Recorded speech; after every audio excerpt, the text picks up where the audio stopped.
The Story of Doctor Dolittle. The Bridge of Apes. He got that night. He gnashed his teeth with rage. He called everybody a fool. He threw his toothbrush at the palace cat. He rushed round in his nightshirt, and woke up all his army, and sent them into the jungle to catch the doctor. Then he made all his servants go too, his cooks and his gardeners, and his barber and Spumpo's tutor.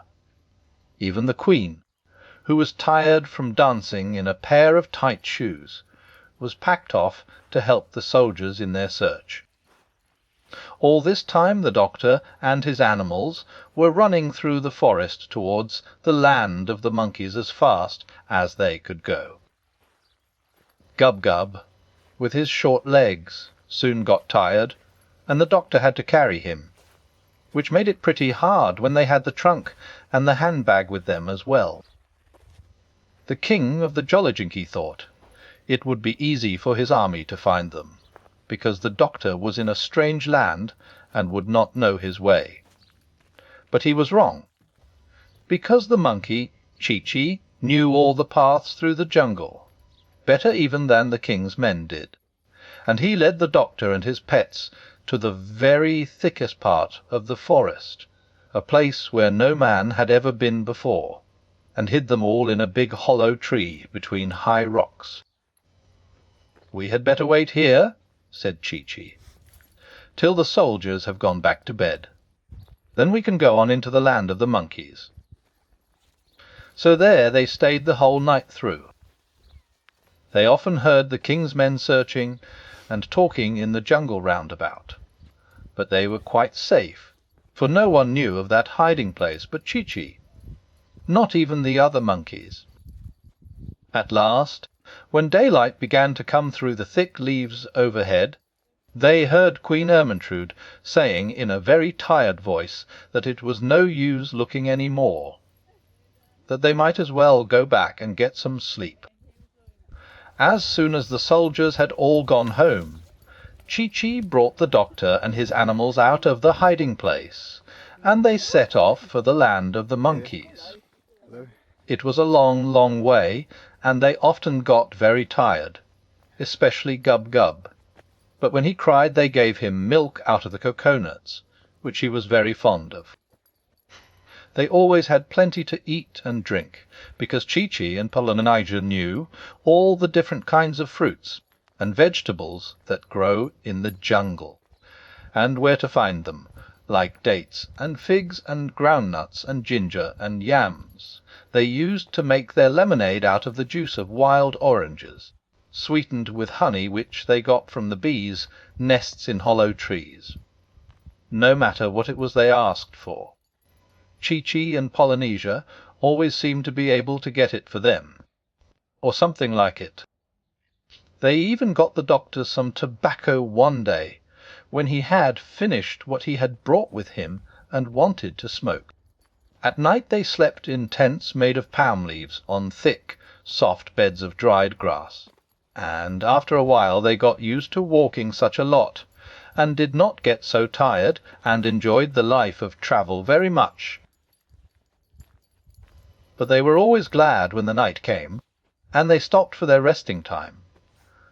Then the doctor used to make a little fire of sticks, and after they had had their supper they would sit round it in a ring, listening to Polynesia singing songs about the sea, or to Chi-Chi telling stories of the jungle. And many of the tales that Chi-Chi told were very interesting, because although the monkeys had no history books of their own before Doctor Dolittle came to write them for them, they remember everything that happens by telling stories to their children, and Chi-Chi spoke of many things his grandmother had told him. Tales of long, long, long ago, before Noah and the flood, of the days when men dressed in bearskins and lived in holes in the rock and ate their mutton raw, because they did not know what cooking was, having never seen a fire. And he told them of the great mammoths and lizards, as long as a train, that wandered over the mountains in those times, nibbling from the tree-tops, and often they got so interested listening that when he had finished they found their fire had gone right out, and they had to scurry round to get more sticks and build a new one. Now, when the king's army had gone back and told the king that they couldn't find the doctor, the king sent them out again and told them they must stay in the jungle till they caught him. So all this time, while the doctor and his animals were going along towards the land of the monkeys, thinking themselves quite safe, they were still being followed by the king's men. If Chi-Chi had known this, he would most likely have hidden them again. But he didn't know it. One day Chi-Chi climbed up a high rock and looked out over the tree-tops. And when he came down he said they were now quite close to the land of the monkeys, and would soon be there. And that same evening, sure enough, they saw Chi-Chi's cousin and a lot of other monkeys, who had not yet got sick, sitting in the trees by the edge of a swamp, looking and waiting for them. And when they saw the famous doctor really come, these monkeys made a tremendous noise, cheering and waving leaves and swinging out of the branches to greet him. They wanted to carry his bag and his trunk and everything he had, and one of the bigger ones even carried Gub-Gub, who had got tired again. Then 2 of them rushed on in front to tell the sick monkeys that the great doctor had come at last. But the king's men, who were still following, had heard the noise of the monkeys cheering, and they at last knew where the doctor was, and hastened on to catch him. The big monkey carrying Gub-Gub was coming along behind slowly, and he saw the captain of the army sneaking through the trees. So he hurried after the doctor and told him to run.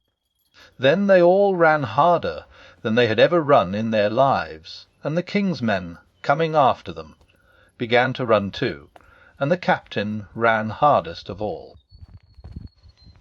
Then the doctor tripped over his medicine-bag and fell down in the mud, and the captain thought he would surely catch him this time. But the captain had very long ears, though his hair was very short, and as he sprang forward to take hold of the doctor, one of his ears caught fast in a tree, and the rest of the army had to stop and help him.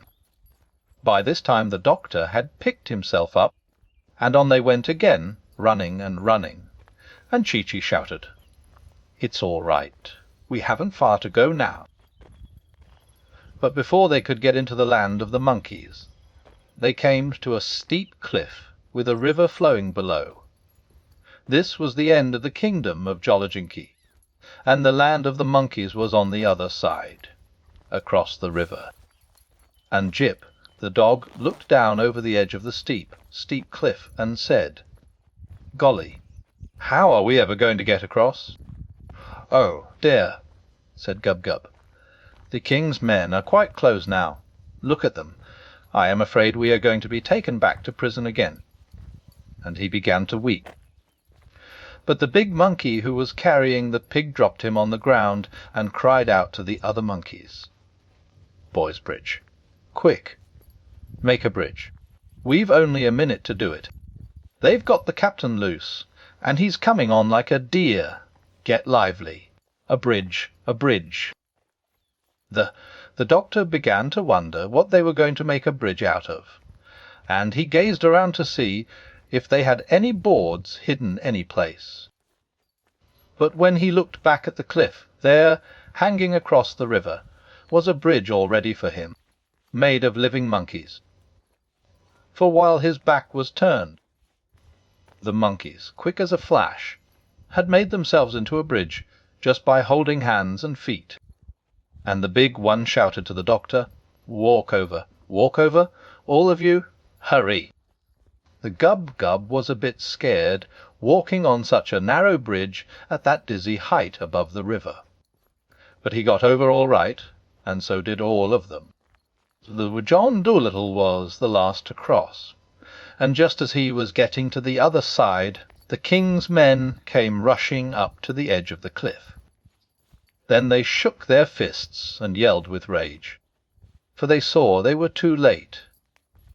The doctor and all his animals were safe in the land of the monkeys, and the bridge was pulled across to the other side. Then Chee-Chee turned to the doctor and said, "Many great explorers and grey-bearded naturalists have lain long weeks hidden in the jungle waiting to see the monkeys do that trick. But we never let a white man get a glimpse of it before.